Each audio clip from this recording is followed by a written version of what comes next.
Good evening and salutations, my B&B fans. You know, yesterday I didn't want to reviewing the episode because I felt like the episode was insulting. I know that these shows need to find some sort of way to, kind of fill people in on what's going on so this way people don't get lost if they're a new viewer. But yesterday's episode was just ridiculous. It was. It offered nothing. It was the definition of a filler, and it felt insulting to the people who have been watching this show for a very long time to literally just go to a recap of everything that happened before. Now, going into this episode,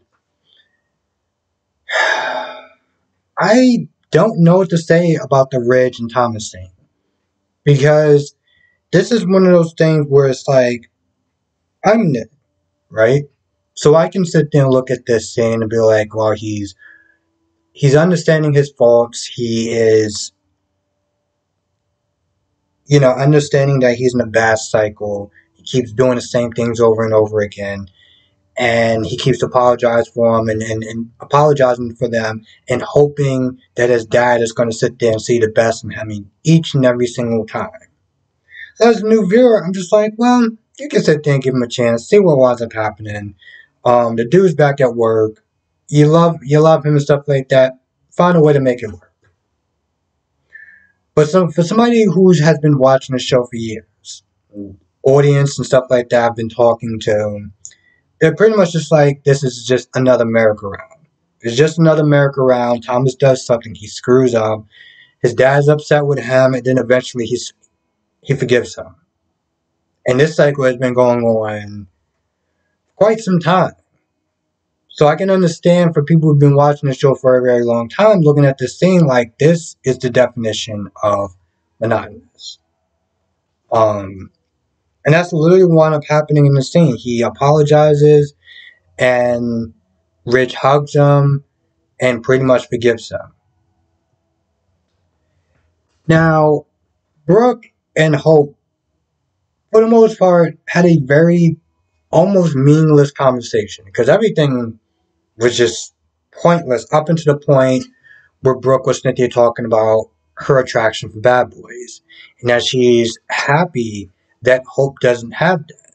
Now, it's particularly important to understand, to pay attention to that part because it does play a factor into this episode, and I feel like it's going to play a factor into the future episodes. At least for a little bit until they decide it doesn't work or whatever.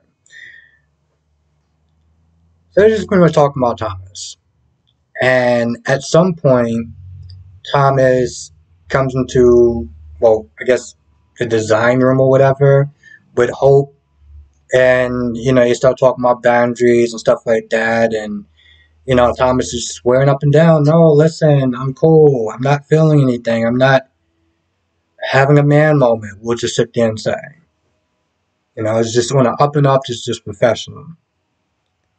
The minute that they got on that little step stool thing, I knew that this is where this, if you saw the previews, you can understand when Liam comes in, this is where things just, goes from 1 to 60 in like 0 seconds or whatever. Like it all hell pretty much breaks loose.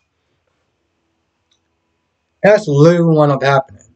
She was on this little high riser thing, and she falls right into his arms, and they're on the couch. And of course, I'm sitting there looking at this whole thing. I'm just like, how many times did you have to sit there and practice this before they got this just right?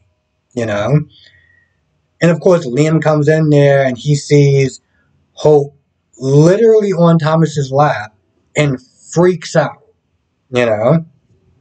Now, earlier, Liam was sitting there talking to Wyatt, and of course, after they finished talking about the whole Bill thing. And Wyatt, for some odd reason, between today and yesterday, I don't understand why is he sitting there asking or talking about his dad and his, How far did he have to then go to convince Sheila? It's like, bro, seriously? Even today, he was like, oh, I wonder what kind of pillow talk that they had or not had or stuff that they did. I was like, why would you even make a joke like that you know is going to cross the line? It's going to make you feel disgusted. So between today and yesterday, I really didn't understand the writing behind his sense of humor. But they're talking about Thomas, and Liam's like, oh, I wish I was closer and stuff like that. This way I can keep an eye on them. Then he's in there going back and forth, like, am I going too hard? Am I overreacting? Yada yada yada. He's like, you know what? I'm gonna leave. You got the check, right? And then he leaves to go see Hope, pretty much kind of spy on her. Which I'm just like, listen, if you gotta sit there and do all that, you gotta sit there and be spying and checking up and stuff like that.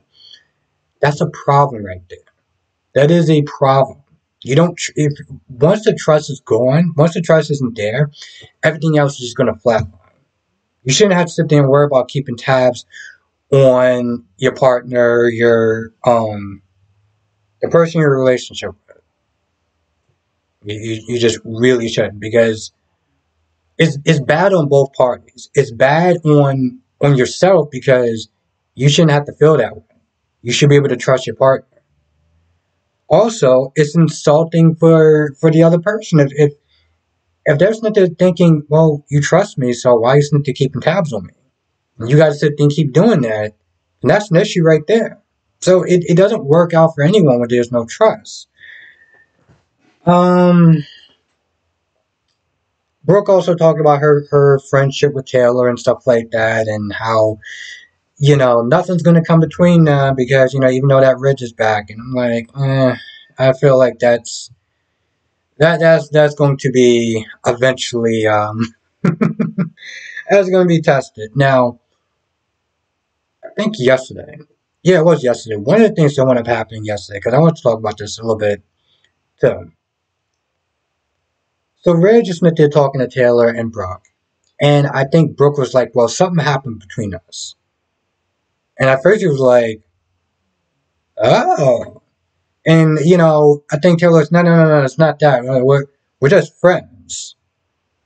And once again, maybe that's some sort of little cheeky remark to the audience.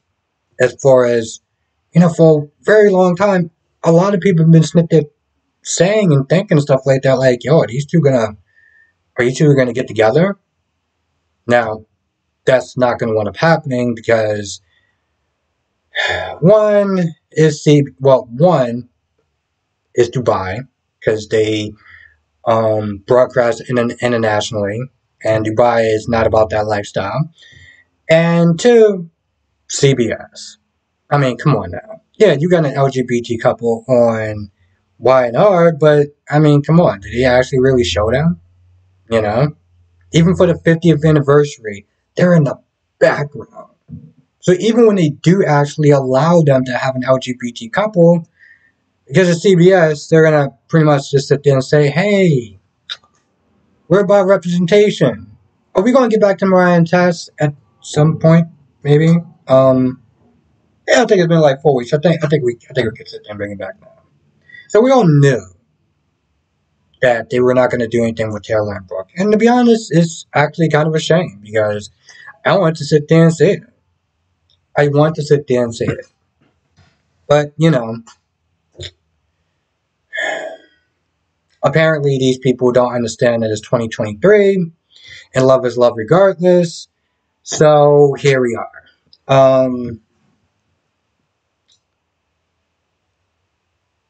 Now, I will sit there and say, for the sake of drama, that I'm liking this whole Thomas and Hope and Liam storyline. I feel like Liam is going to push Hope right into Thomas' arms, and that's going to make for some great drama. Because this is the type of stuff that B&B needs. They need a good shakeup. They need stuff that just happens unexpectedly. Brooke and Taylor being friends. Ridge and Bill working together to take down Sheila. They need stuff like this to shake it up. Because yesterday was just insulting. And today, for the most part, was kind of boring. Listen, the show is like 18 minutes long. They need to find ways to shake this stuff up and to make each and every single episode good, have a good cliffhanger, and leave us wanting more for the next day. And I just don't understand that the network sometimes, the people that are in charge of these shows don't get that. I feel like a lot of times, and I'm going off on a tangent for a little bit, but I feel like a lot of times, I've said this multiple times, and I will sit there and keep reiterating this. When average becomes the new normal, when it becomes acceptable, I have a huge issue with that. And there are some people, and I feel like these soaps condition people to the point where it's like, it's okay for it to be an average episode. It is never, okay, I will sit there and repeat it. It is never okay for things to just be an average episode. You want the episode to be the best and be the best after that and be the best after that. There's only 4 soap operas. If anything, they should be pulling out all the stops, not getting people to the point of, yeah, it was okay episode. It was fine. Well, and I've heard people sit there and say this to me, and it infuriates me in some ways because this is not how it should be. Well, not every episode is going to be good. Yeah, and that's a problem. An hour of somebody's time that they could have been doing God knows anything else, watching anything else, but they chose to sit there and sit their nice, firm tushies and watch this show. And for them to just get it's unacceptable. It was unacceptable back, at least back in the 90s. We all know how those shows were. But it's unacceptable now for so many reasons, on top of the fact that there's only 4, and there's only 3 that's on the air. And that's how it is. That's how it was for the most part. I understand they got to sit there and set certain stuff up, but I'm like, Jesus Christ. I came from watching Port Charles, and I felt like things was moving a lot faster in those episodes. And that show was also a half an hour. So if they can do it, there is no way in the world. I feel like that's pretty much about it. I can't really think of anything else that happened. So with that being said, also, I'll sit there and say here, for the people that do watch my GH reviews. So I'm not a fan of the Nurses Ball at all. I find them to be boring and a waste of time, and I just don't like it for a couple of different reasons. I understand that some people like them, and that's fine. I'm not sitting there knocking the people that do like them, but it's not for me. And if you saw my review on Monday, it kind of just says it all right there. And I stand 100% behind everything that I said.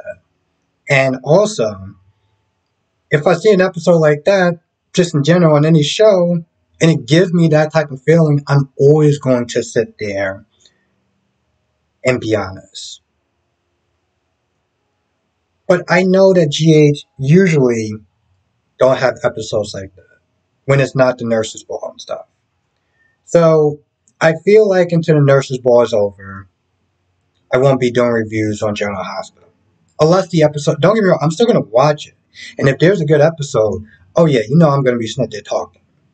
But I'm going to sit there and take a bit of a break because I just don't want to sit there and review something that I know is going to be bad. If I know it's going to put me in that kind of a mood, and I'm going to sit there and do a review like that, maybe it's not a good idea for me to do it. Especially since I know it's going to be like that. Now, again, don't get it twisted. If I see any episode of any show like that, I'm going to sit there and act exactly like that because that's how I feel. I pull no punches. But because I know that these episodes in some ways are kind of more geared towards people that do like Nurse's Ball, and I don't, I could just sit there and take a step back until it's over. I will be watching it, so if you do want to sit there and know my opinions and my thoughts about the particular episodes, come to my live stream, 8 p.m. Eastern, tonight, Monday through Friday. I do that. And I'll sit there and talk about the Nurse's Ball and whatever, or if you want to ask me a question about it, I'll sit there and tell you it's good, it's bad. I'll tell you what I like, what I don't like. And I'll talk about all the shows too. B&B, all of them. And hell, even stuff that's not soap opera related, I'll sit there and talk about a show that I'm watching. So, come through. Anyway, with that being said, I'm going to go. I want to thank you for watching. Stay safe, and I will see you in the next video.